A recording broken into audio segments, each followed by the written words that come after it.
I'd like to welcome you to this program about the Iraq Endgame.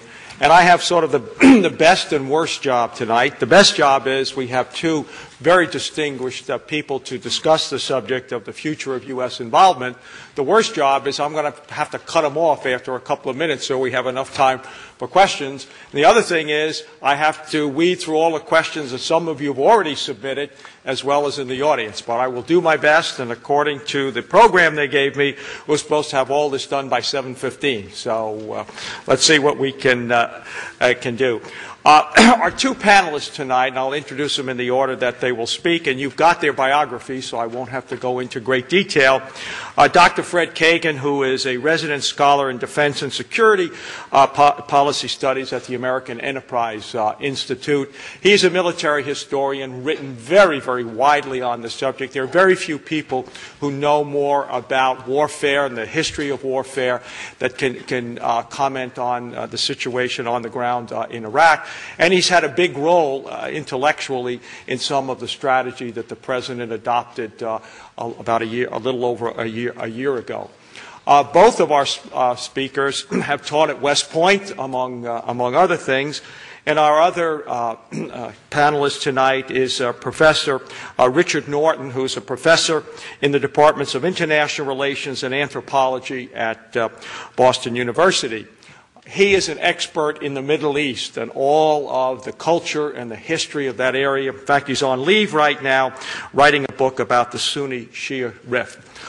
He, among his other accomplishments, both of them have PhDs, and Richard is also a retired Army colonel with 3 years in combat zones. So we really have two people who I think can focus on where we are to go. Now, I'm going to spend a couple of minutes in setting the stage. We all know that the war is in its 6th year. The 5th anniversary was last year. There have been high costs, both in terms of lives for us and the Iraqis, as well as financial costs. We do know that the violence got very high in the middle of last year, starting in 2006. And it has come down now, though events in the last couple of days wonder if that's going to be permanent or whether it will stay down for a long period of time.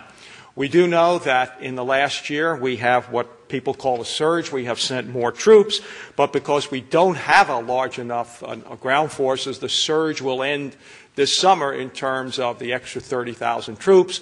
The question the President himself is deciding this week after consultations with General Petraeus and Admiral Fallon and the Joint Chiefs of Staff is whether to take a pause, whether to keep it going.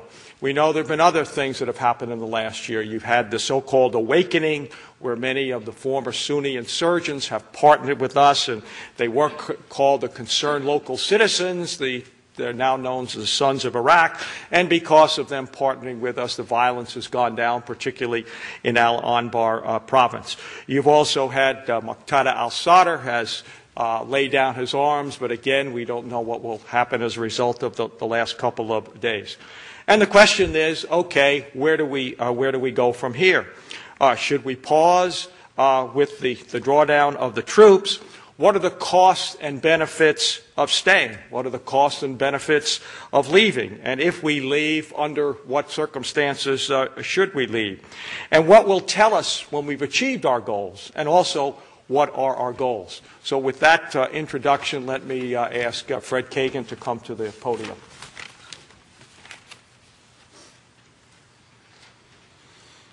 Larry, thank you very much. It's a pleasure to be here. Thank you all for coming out to talk about this important topic. I was told that I have to speak very briefly, so in a nutshell, Iraq surge, winning good. Okay, thanks. In December of 2006, we were unequivocally losing the war in Iraq. And that was my evaluation. It was the evaluation of the command in Iraq. The strategy was not working. And we were headed, the Iraqis were headed toward full-scale sectarian civil war. And there was no question about that. And you saw a mobilization of the Iraqi people to fight a full-scale sectarian civil war, in that individuals outside of organized groups pursuing political objectives, individuals started to form vigilante groups in their own neighborhoods and attack people of the other sect, either in their own neighborhoods or outside. And that's sort of the marker of a transition from an insurgency where you have multiple sides, where you have organized groups that are using violence, including against civilians, to pursue political objectives, and an actual full-scale sectarian conflict where people in each sect are just going after people in the other sect. We started to see that develop in mid-2006, and by the end of 2006, it looked like it was headed in an absolutely uncontrollable trajectory. What we have seen over the past 15 months is that it turns out that the Iraqi people were not, in fact, committed to or even desirous of having that kind of full-scale civil war. And given the opportunity to mobilize instead to resist those who were bringing violence into their neighborhoods, they did. That was the nature of the awakening movement, and it was the nature of a variety of movements on the ground outside of the awakenings that have led to the assistance that the Iraqi population has given to American and Iraqi forces to bring the violence under control. And so I think that it is fair to say at this point the civil war is over. There is not now a civil war in Iraq in the sense that you have communities mobilizing to kill each other. To the extent that you have popular mobilization on the ground, it is mobilization against people whom they label as terrorists and insurgents. Interestingly, that mobilization does include some former terrorists and insurgents, which tells you something about their belief in how this is going to come out. The civil war that emerged in 2006 was overlaid on the Sunni insurgency, which we had been combating since 2003 rather ineffectively. And that insurgency was based on the premise that the Sunni were not going to accept a Shia government and were going to use force to resist it, and were not going to participate in the political process. That has also been defeated in the sense that the overwhelming majority of the Sunni Arab community in Iraq has decided that it is not going to use force at this point to pursue its further objectives, but it is instead going to attempt to achieve its objectives through the political process.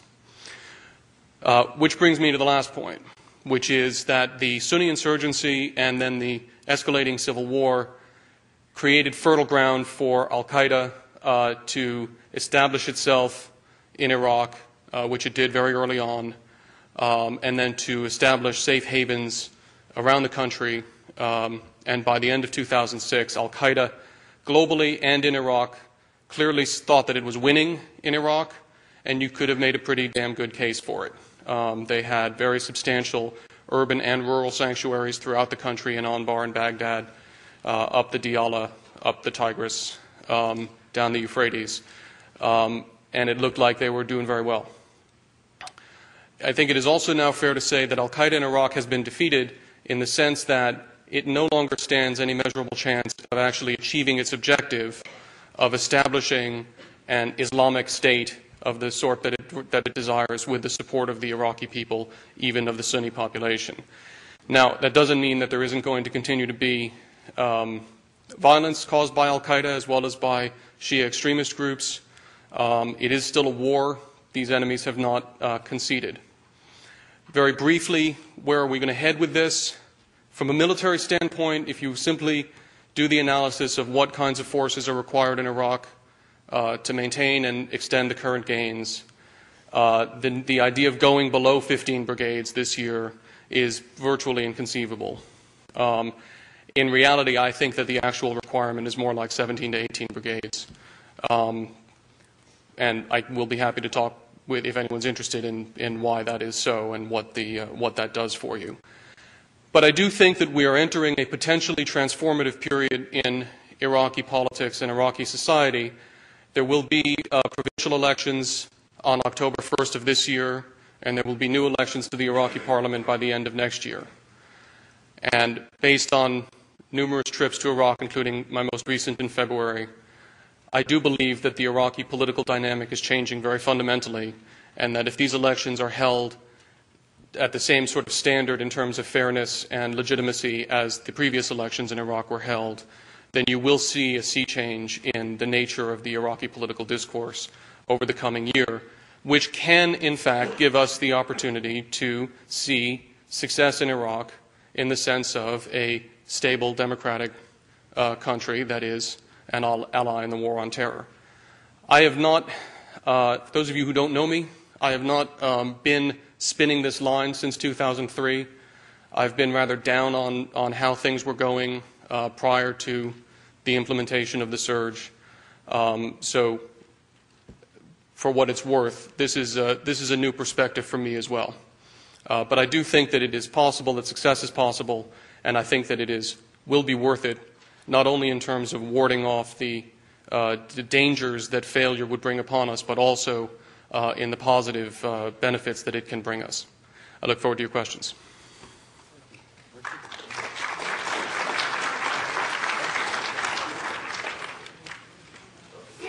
Well, it's very nice to be with you tonight. May I have the map, please? I think we have a map that you can take a look at, which will show Iraq. Maybe that will, there it is, great.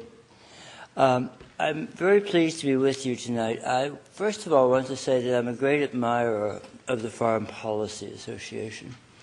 I participated in Foreign Policy Association events for the last quarter century or so, written a few pieces over the years for the association, and also had the pleasure of participating in innumerable numbers of discussions of great decisions around the country. So I just want to start by not talking about Iraq, but saluting the Foreign Policy Association for all the good things that it does, and thank all of you in the audience who support it. I have a rather different perspective than what you've just heard. First of all, I think that the surge, as it's called, has been, in a technical sense, a success. As I was telling our moderator before we came in, I've known both of the principals who are involved in running the show in Iraq for a very long time. Brian Crocker, the ambassador, is a man I've known for almost 30 years. We first were together in Lebanon many, many years ago. And General Dave Petraeus is a friend and former colleague from the West Point faculty. These are two people who are as capable as you might possibly imagine. We're very fortunate to have more or less exactly the right people we should have on the scene running the show. And they have overseen a significant improvement in the situation. But the Iraq War is not close to being a success. In fact, it's a horrible failure on many levels. And there's not much we can do that can change that fact. We can mitigate the failure, which is really what we need to think about doing. For the Iraqi people, it certainly hasn't been a success. There's an organization in Britain, Iraq Body Count, which keeps track of casualties in Iraq. They're the most conservative organization that counts civilian casualties. They estimate, based on multiple confirmations and so on, that about 90,000 Iraqi civilians have died. Estimates or studies, I should say, published in the New England Journal of Medicine in January for the period 2003 to 2006 come up with a higher number using statistically dependable techniques, namely 151,000 civilian deaths. There have been estimates of as high as 1 million civilian deaths since the U.S. invasion. Whether the Iraq body count numbers are correct or the higher numbers, there's been a substantial civilian toll in Iraq. And unfortunately, this has affected the attitude towards the U.S., both in Iraq and outside the country. For U.S. soldiers, certainly there's been a horrible cost. And one of the problems we have right now is that our Army has been stretched almost to the breaking point. The generals don't talk about it very much, and they prefer not to do it publicly because the data is so scary.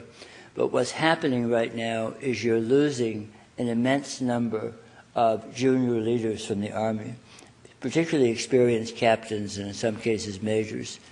I can't give you full details because it would reveal my source, and I don't want to compromise the source, but studies have been done which show that among the young officers leaving are those that tend to have the most combat experience, tend to have the best performance records, and the best college educations. So we're really losing the best of our young men and women from the commission ranks. As someone who spent a lot of time thinking about the Vietnam War and fighting in Vietnam, and having to serve as an officer in the Army following the Vietnam War, I can tell you that the period of time that it takes an Army to recover from that kind of damage is not trivial. It takes years and years. In fact, when I was serving at West Point in the 1980s, many of the young, bright officers who I was serving with, today many of them are generals actually, were people who were very self-conscious about recovering from the damages of that earlier conflict. So there are really finite limits in terms of what we can do. Fred might be right that 17 or 18 combat brigades might be a good solution, but frankly speaking, when you begin to crunch the numbers, it's tough to come up with those numbers. So we're really faced with some real limitations. Moreover, I don't have to tell you about the economy and the effect that the war has had on the economy. The war is costing approximately $5,000 a second. If I'm successful in speaking only for 5 minutes, that will have cost you $1,500,000 in terms of Iraqi spending levels. So from the standpoint of many of the structural constraints we face here in our own system, we have some pretty severe issues to grapple with. Now, a key question for Iraq is the Civil War over? Is the Civil War over? This is what Prime Minister Nouri al-Maliki said last week. He said the Civil War is over. He declared that, in fact. I must say, I've studied civil wars. I've lived in civil wars. And what I've learned is that these wars don't always keep the same character day after day. They change. The constellation of forces change. Militias and other groups participating build new alliances, and also they create their own, if you will, militia economies with a vested interest in maintaining them. So what we can say right now is that the Civil War is quiet right now. I think it's very optimistic to say the Civil War has ended. I hope it is, frankly, ended. But I'm a little bit skeptical of that claim. As we speak today, there's heavy fighting going on in Basra. Basra down here in southern Iraq, of course, the third largest city. It's a city which the British nominally controlled, but basically the city has been controlled by militias for the past several years. Iranian influence there is very, very strong. As we speak, heavy fighting is going on in Basra. The Iraqi army, and in fact the Prime Minister is on the scene as well, has launched a campaign against one of the major Shi'i militias, Muqtada al-Sadr's militia, the Jaish al-Mahdi. Whether or not this is going to be a successful campaign, we don't know yet. What we do know is one of the things that has made the surge successful is that this very important militia under Muqtada al-Sadr has been maintaining a ceasefire since last August. If that ceasefire comes unstuck, we may be into a new game. So we'll see. Now, when you think about these militias, by the way, we tend to simplify when we talk about Kurds and Sunnis and Shi'is. And I must say, most of us now, we've been following this war, we have a pretty sophisticated understanding. I'll finish in just a minute or so, Larry. But we have a pretty sophisticated understanding now from reading the newspapers. But still, these categories are not enough. So, for example, within the Shi'i community, you have some very substantial differences based on differences of class and privilege and access to power and so on. So, from one perspective, for example, what's going on in Basra may be the central government putting down a significant militia, bringing Basra under control, but it may also be the central government acting as a sort of agent of some of the other major militia structures in the country. And we don't know enough yet to know whether that's the case or not. So we're faced with a very, very difficult situation. We think of ourselves as liberators. Technically speaking, the UN, through its resolutions, has legitimated the U.S. occupation of of Iraq. But from the standpoint of the Iraqi people, that doesn't wash. From the standpoint of the average Iraqis, what they're experiencing is American ihtilal, or occupation, or American istimar, or colonialism. This is the dominant narrative. So don't put too many bets on, and I won't say the awakening that's taking place in Iraq, basically keeping people at bay. I would emphasize awakenings, because this phenomenon actually has many different forms. So don't put too much of a bet on the situation staying calm vis-a-vis any of these communities, at least vis-a-vis the Sunni community or the Shia community and U.S. forces. It's all very, very, it seems to me, perishable at this point in terms of many of our assumptions. I'll close by saying, and certainly I especially look forward to your questions, that it's obvious, I think, and on this point Fred Kagan and I probably agree emphatically, that what you can't do, given the present situation in Iraq, is leave very quickly. And the question is, what are the terms of reference for leaving? How fast you're going to draw down? What kind of residual presence is likely to be there, and for how long? But frankly speaking, we put ourselves in a kind of self-checkmate situation where we're not going to be able to leave very quickly. I must say that's what I very much feared was going to happen more than 5 years ago, but in any case, I'm not particularly happy that it has, but that's the reality. Thank you very much.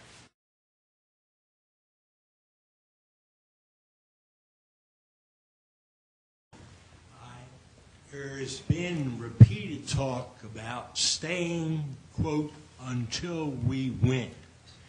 Would both of you please define what winning would be? Okay. Fred? As I said in my opening remarks, winning is, for me, is a stable, democratic, legitimate Iraqi government that is an ally in the war against Islamist extremism. That's what winning is to me, and I think that that's attainable. Is it the same for the Iraqis? Let me. I guess the question becomes: some people have argued that the administration has dumbed down its goals, that they no longer. It's sort of a negative goal rather than the positive goal. And there was an article, somebody mentioned it in here in the Washington Post this week, where they had this colonel in Fallujah in the Iraqi police that said, Iraqi, no democracy, it's always been ruled by a strongman. Yes, as my colleague can testify, colonels say a variety of interesting things which are not necessarily canonical.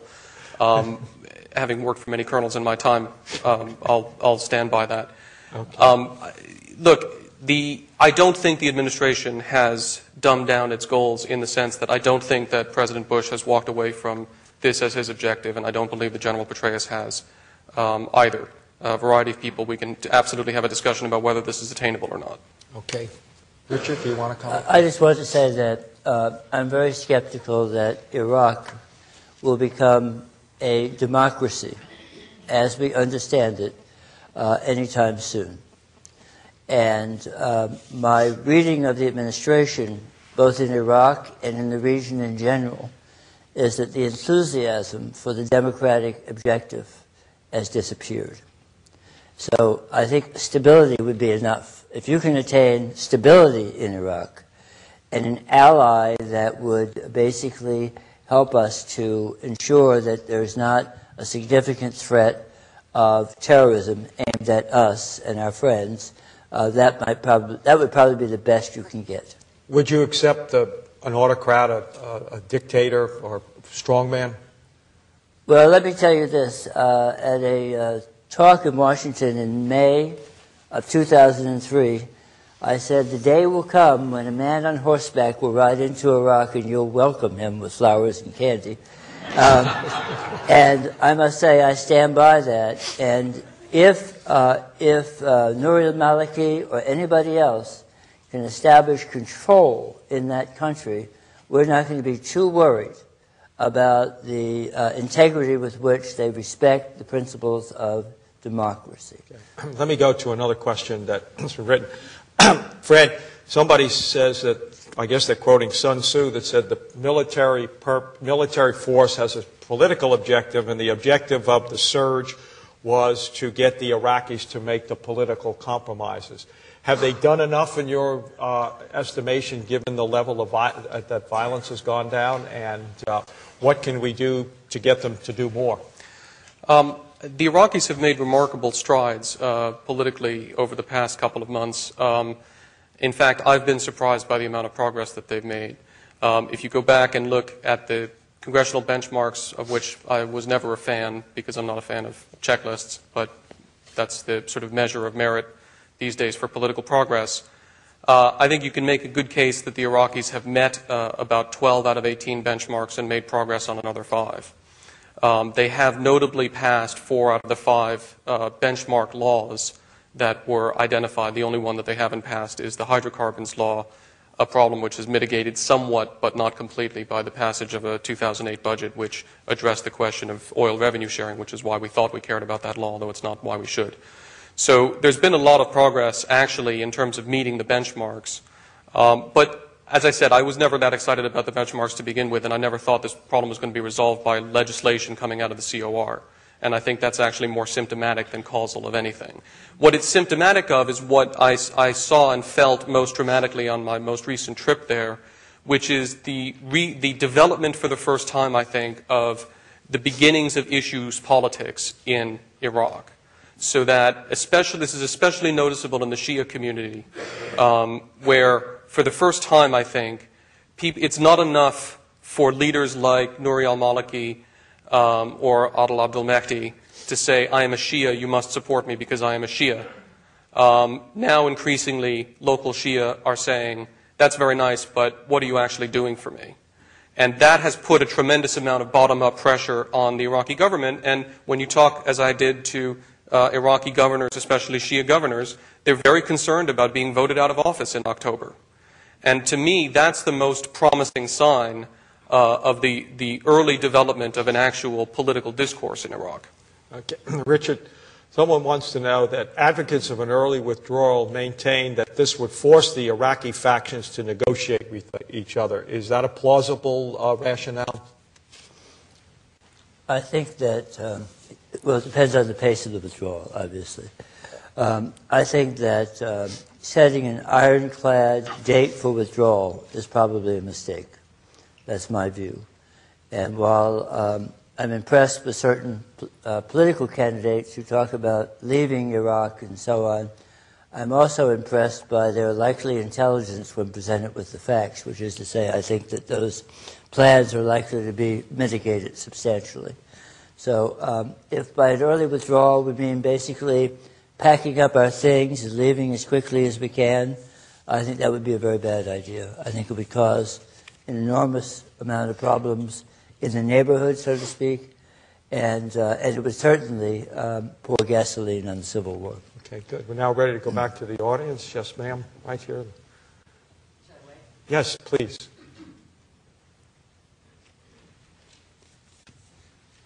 My question is, I heard that Iran was funding the Iraqi police and that we were funding neighborhood militias in order to keep the death toll down. Is there any truth to that? I'm asking both of you. Is that...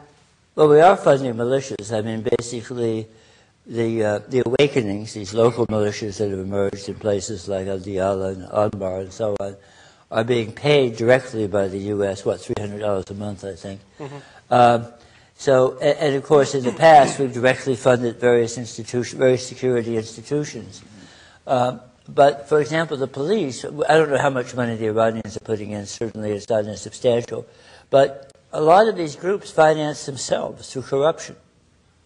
You know, to the extent that, for example, the police are routinely implicated, have been routinely implicated in kidnapping schemes, various extortion schemes, and so on. So there's a lot of sort of self-financing. And, for example, one of the reasons that I mentioned Muqtada al-Sadr before. One of the reasons many of his people were uncomfortable with the ceasefire that he declared last August is a lot of their income-earning opportunities were reduced. You see? So isn't it a conflict? Isn't it like a conflict if Iran is funding the police and we're funding the militia and the police are fighting against the militia? And Iran is not funding the police. What? Sorry? Iran is not funding the police. They're not? No. Okay. What are they Absolutely funding not. anything? Yes, the Iranians are heavily funding, as Dr. Norton said, are heavily funding Shia militias, particularly special groups, which have a very complicated relationship with JAM, but which are in fact controlled by IRGC Quds Force officers, normally through Lebanese Hezbollah intermediaries in Iraq. And the amount of money is substantial, although Dr. Norton is right. The militias make a lot of money on their own. But the Iranians are not funding any police except in the sense that you have some militia infiltration of the police. I think it's inappropriate to call the Sons of Iraq movement, as we're now calling what the movement formerly known as Concerned Local Citizens, to call that a militia, because to my mind, the operative definition of a militia is an armed organization that operates outside the law. And that is absolutely not what the Sons of Iraq movement is. The Sons of Iraq movement operates within the framework of the Iraqi government structures. They owe allegiance. They swear allegiance either directly or indirectly to the Iraqi government, and we supply a variety of information about them to the Iraqi government. And just to correct one myth which is out there very frequently, we do not arm them.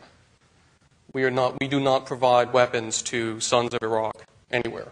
We don't do that. What we do is pay them. In the back. As an aside to the comment, Speak as loud as you can. As an aside to the comment on the possible appropriation of Iraqi oil revenues, it's perhaps worth noting that 5% of Iraqi oil revenues are directed to reparations for the first Gulf War, the invasion of Kuwait, in 1990-91, and that's done under UN resolutions and is, as I understand it, a source of great resentment among the Iraqi government officials. That's just 5%. My question picks up Dr. Kagan's point about nascent political development in Iraq and whether it's possible to have peace, security, and other things that we would term victory in the absence of a government that is perceived to be legitimate. It seems that one of the lessons of Vietnam is that you can pour in as many resources and troops and training as you like, but if what you're doing is propping up a government which is perceived locally as inefficient and corrupt, you're not going to get anywhere. Richard, do you want to try that?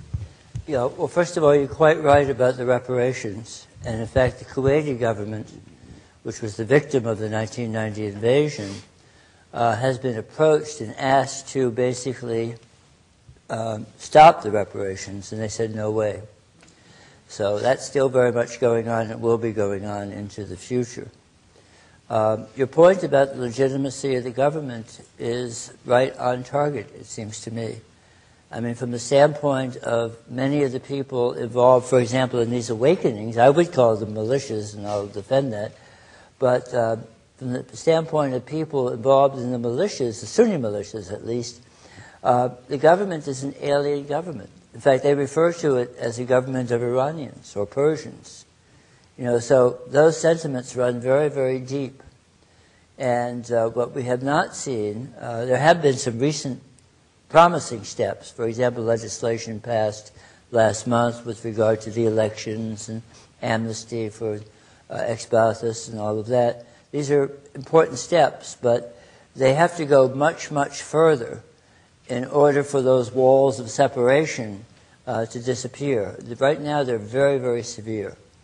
And with respect to the awakenings, and there are some Shi'i groups as well that are participating in this program, it is true that these groups do pledge allegiance to the state and all of that, but we have documented cases, a fair number of them, of their challenging legitimate representatives of the state. They're sort of pushing out of the way elected political representatives and so on. So they haven't necessarily always done what they said they were going to do or lived up to the standards that they said they were going to live up to, except that they haven't attacked the U.S. soldiers for the most part. Fred, do you want to answer? Yeah. Well, if your standard is perfection, I can guarantee you, as you well know, that it will never be met in Iraq or anywhere else. As for the point about Kuwaiti reparations, it's unconscionable that the Kuwaitis won't waive those. Everyone who visits Iraq goes through Kuwait City, and you should see all the construction going on. It's quite a place. They don't need the money. It's a reflection of the fact that the Arab governments have not yet accepted the Iraqi government because they see it as a Shia Persian government, and you hear that all the time. Interestingly, by the way, when I was talking to the governor of Karbala, I think it was, he also said they were Persians. And he's a Shia. So this is not just a Sunni thing, although Dr. Norton is absolutely right that it runs deep in the Sunni community. And the questioner is absolutely right. No, there is no prospect for stability in a country absent some sort of absolutist dictatorship, which I would never support, if the government is seen as illegitimate. That's why it is incredibly important that we help shepherd the Iraqis through the next two elections in a way that is inclusive of the Sunni community, that gives the leaders of some of these Saqqa movements, the awakening movements, and others in the Sunni community and in the Shia community the opportunity to run for office and see themselves actually represented. Various factions, including elements within the government, will certainly try to rig the elections or deter people from voting or get people to vote in certain ways, unquestionably. One of our challenges will be to do what we can to mitigate that. Fortunately, in this regard, we have a very powerful ally in the UN Special Representative, Staffan de Mistura, whom I had the pleasure to meet in Baghdad on one of our compounds, who is profoundly committed to ensuring free and legitimate elections and to working very closely with us to make that happen. And I think that as Senator Clinton has called for an increase in the UN role in Iraq, we actually have already seen a significant increase in the UN role in Iraq, and it's a very positive thing, and I hope that it will continue. Okay. One question for both of you. What should be the relative priorities of Afghanistan and Iraq? Afghanistan is terribly important. If there is a legitimate concern with Al-Qaeda, it's a concern that geographically centers on the northwest province of Pakistan and Afghanistan. And I worry a lot, and I think many people worry a lot, about the extent to which we may not be succeeding in Afghanistan. We've had to twist a lot of arms from our European allies to get significant troop contributions. We haven't had too much luck, although I gather today the French said they're going to send more forces, which is good news. Merci. So I think we are putting inadequate attention on Afghanistan. I'm one of those people who felt that we should have finished the job that we started when we invaded in 2001. I think it's a pity that we didn't. I think we're paying the cost of not having done so today. And the situation is becoming more complicated because I'm sure you've been following the results of the Pakistani elections. The new government in Pakistan has told us in no uncertain terms that they're not sort of buying on to our anti-terrorism program. So we're going to have a much more difficult time conducting these selective operations in the northwest province of Pakistan and so on, and that will necessarily impact on neighboring Afghanistan. So that's a major area of concern, and it's one that we really need to be paying a lot of attention to. And unfortunately, at various times, the Iraq War has diverted us from that area, and I think that's a great pity. Fred? I would like to... Can I talk all night, Larry? I've got a lot to say about this. I'm also concerned about what's going on in Afghanistan, but I completely disagree that from the standpoint of worrying about al-Qaeda, that Afghanistan is the priority. Speaking to that theater first, there is very little al-Qaeda presence in Afghanistan. Al-Qaeda does not maintain large bases in Afghanistan. The forces that we're fighting in Afghanistan primarily are Taliban forces, which in some areas have been al-Qaeda-sized and in other areas have not been as much, and a handful of al-Qaeda fighters who frankly come in mostly to either have the pleasure of killing Americans or to get experience using their weapons in live-fire exercises, not really for anything else. And the reason is very simple. Afghanistan is a large pile of rocks, and it has virtually nothing of interest to anyone with the exception of poppies. And poppies are great, but there will not be a lack. Some people like. There will not be a lack of of opium trade for Al Qaeda to tap into, whether it's in Afghanistan or not. The prize for Al Qaeda is Pakistan, and increasingly we've seen that the Al Qaeda movement that is based in Pakistan is focused on Islamabad and not on Kabul. And the bases that we need to be concerned about, that are permanent bases where the Al Qaeda leaders are out with the swimming pools and the palm trees and the whole 9 yards, and I'm not entirely kidding, are areas in Chitral, which is in the Northwest Frontier Province, and in Waziristan, which is in the federally administered tribal areas, which are not even legally part of Pakistan in the same way that Pakistan's other provinces are.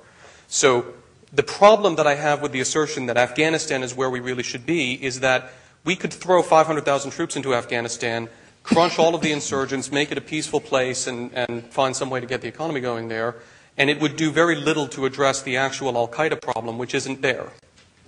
And I think it's incredibly important that we focus on this, and I think it's incredibly important that we succeed in Afghanistan, and I think it's incredibly important that we develop a regional strategy to figure out how to go after the Al Qaeda safe havens that are in Pakistan.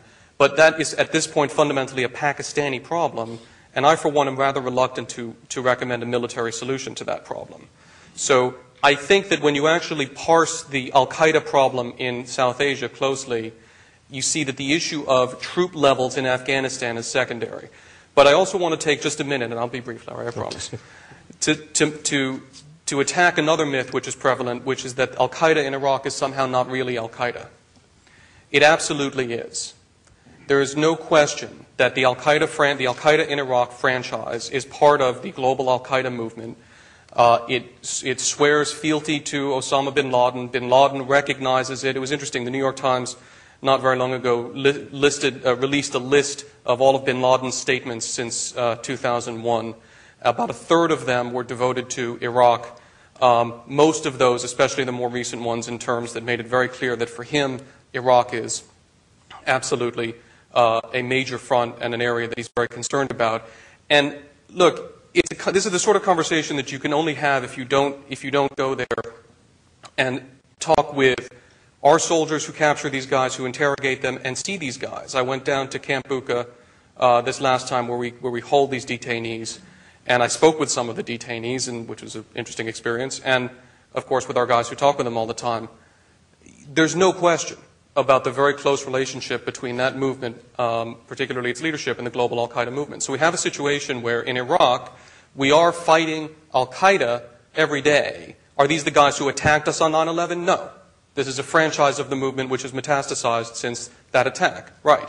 But we're fighting that franchise every day in Iraq. In Afghanistan, we're fundamentally fighting Taliban and very few Al-Qaeda. That doesn't mean that it's not important.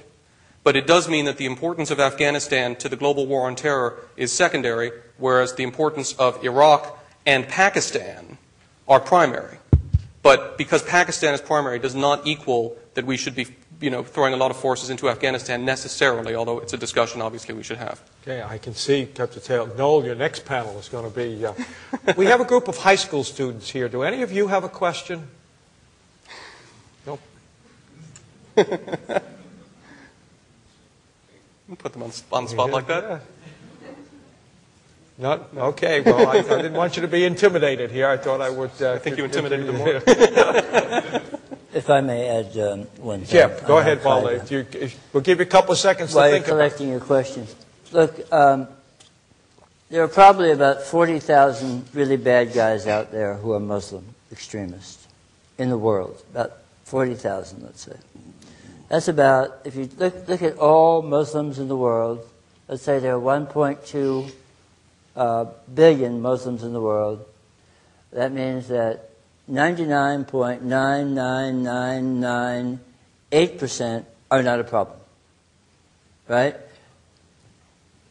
It's those fractions, those fractions of 10,000ths, if you will, of the total number that's a problem, about 40,000. And there are more of them today than there were when we invaded Iraq, because Iraq has served as a kind of recruiting poster for Al-Qaeda. There's no doubt about that.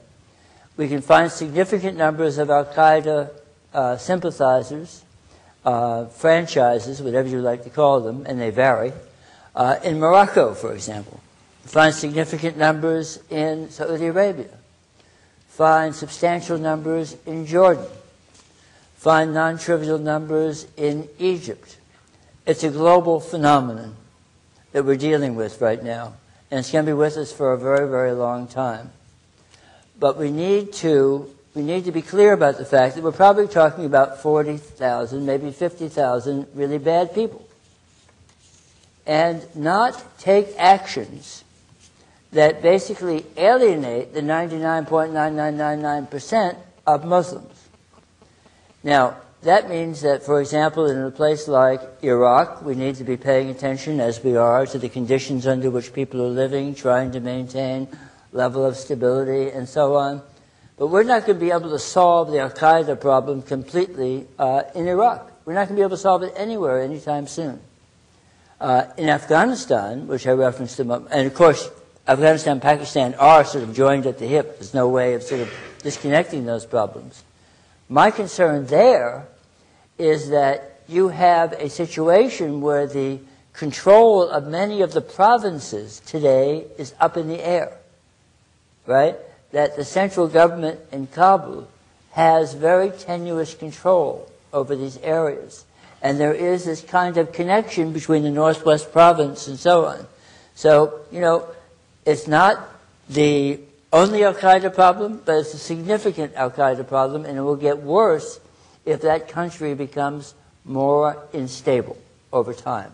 And that's why we need to pay an awful lot of attention to it, in my opinion. But it's a global problem we're dealing with. Okay, over there. We've heard that we could be in Iraq for 100 years. Are anybody here willing to maybe refine that number a little bit?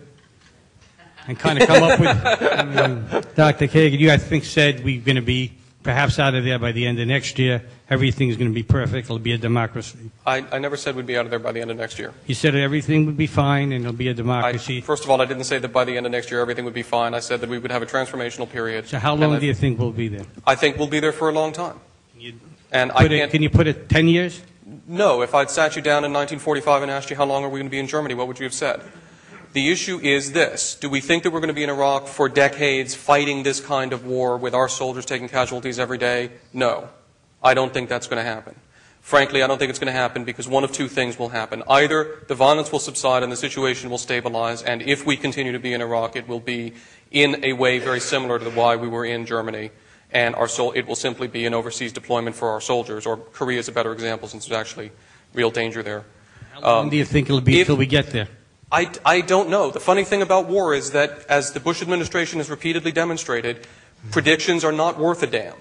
I'm perfectly willing to tell you that I think that we're going to have significant numbers of troops for a while, meaning years.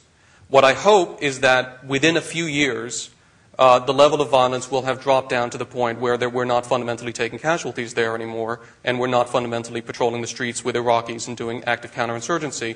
That's my hope. But I can't, if I could make something up for you, but it wouldn't be meaningful. Okay. Richard, do you have any idea how? My hunch is that, well, first of all, we cannot sustain anything like the current number of troops that we have in Iraq for the foreseeable future. We can't sustain it. I mean, I'm talking beyond the next, few months into the next year. We have to basically reduce our troop strength in Iraq. Unless we're going to increase the size of the army, or reinstall the draft, or do something else. And even that doesn't solve the problem immediately. So we are constrained. We are going to have reductions. My hunch is we're going to have reductions down on the order of 80,000 troops. And I think that those 80,000 troops, more or less, are likely to be there for a substantial amount of time to come. 5, 6, 7, 8 years. There are lots of variables. What is our relationship with Iran?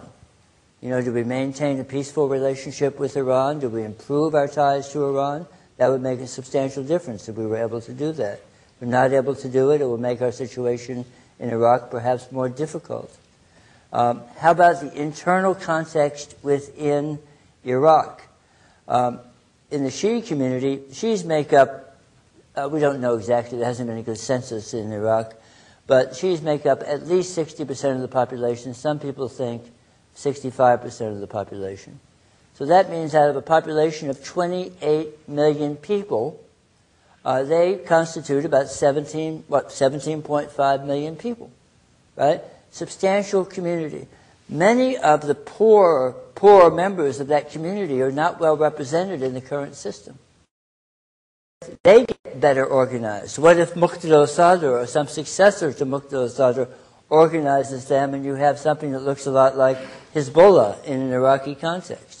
You know, it may be very difficult for us to stay under those circumstances. But you know, taking into account all these variables and agreeing that things can change very dramatically and horribly, I would say it's likely we're going to be there for some time to come, and I would be surprised if all of the forces are withdrawn from Iraq by the end of this next president's two-term presidency. I'm basically looking for you to take a systemic approach to this. I don't see any talk about how peace between the Israelis and the Palestinians would improve the situation. I don't see any talk about how we literally cannot afford Mr. Kagan's attitude because we will be bankrupt unless we bring in alternative partners through some sort of a regional process. The American economy cannot stand, the military cannot stand to be there like we have been in Germany. Equipment needs to be replaced. We cannot afford your attitude, I humbly assert. So I'd like to hear some sort of a systemic approach to recognizing that we cannot afford this. We have to get out, which means we have to have other people helping. We can't just be America, the imperialists, getting ourselves out of this mess. We need help. Okay, I'd like two some questions. talk on one that. about what the Iraqi people, one about the affordability. Okay, some, and I know that Senator Biden, being among them, have suggested that the ultimate disposition for Iraq would be some sort of federal state in which Soft partition. in which the Shia, the Sunni, and the Kurdish areas would have considerable autonomy, and this would be a way of reducing the sectarian strife that we've seen in the last few years. Do either of you think that's a realistic option, and if not, why not? Okay, the last question. And just as a follow-up, if it was a realistic option as far as the Iraqi, the Shiite Sunnis, etc., to go along that path and separate, well, should the United States and could it intervene to either stop it or push it forward? Okay. Richards, they'll let you go. All right, I'm going to pick up on the last point and then make another point to the gentleman in the audience, if I may. Larry and I were both advisors to the Iraq Study Group, and this question came up repeatedly in the course of the study group deliberations. As you know, the study group was headed by Jim Baker and Lee Hamilton and released their report in December of 2006. And I think the position that most of us agreed on, which strikes me still as a sensible position, is that Iraq might be moving in the direction of the sort of soft partition that Joe Biden is talking about, but the U.S. cannot be in a position where it is endorsing that as a policy objective, because that then becomes a self-fulfilling prophecy and accelerates, if you will, the disintegration of the state and maybe brings in neighboring states. And just to put some numbers on, you know, how immense the problems could become, how much worse they can become. Right now, there are 28 million Iraqi citizens, more or less. About 2 million of them have been displaced internally, right? And you have about 1.5 million who are in Syria, about 750,000 in Jordan. So you've got well in excess of 4 million Iraqis already displaced. And by the way, they're not coming back. I talked to a colleague in Baghdad just yesterday morning, actually, about the question of the Syrian refugees. They're still there. They're trickling back, but very small numbers, and they're not coming back from Jordan. So basically, you promote this kind of idea, you accelerate those sorts of people movements, and you potentially destabilize neighboring countries and so on. And then you're left with the big problem of Baghdad, the capital, which is a city with a mixed population of Christians and Kurds and Sunnis and Shiis. And it's very hard to solve that in the partition context. In terms of the gentleman's question at the back about systemic solutions in the Arab-Israeli conflict, Look, I agree with you very much that the U.S. needs to be working, or at least I infer your attitude, maybe I'm wrong, but the U.S. needs to be working much more assiduously towards a solution of the Israeli-Palestinian conflict in particular. And I think that would mitigate some of our problems in the region. We have a horrible public relations problem in the region. I've lived in the Middle East for 9 of the last 18 months. And Egypt, Bahrain, Kuwait, Lebanon, Jordan, Iran, and so on, Israel, and so on. And I must tell you, the level of animosity out there towards the U.S., not to mention the incredulity about U.S. policy in Iraq, is just astounding. And if we could have a sort of success to nail up on the wall, I think that would help a little bit. But it would not help very much with the kind of deep problems that we've all been talking about within Iraq.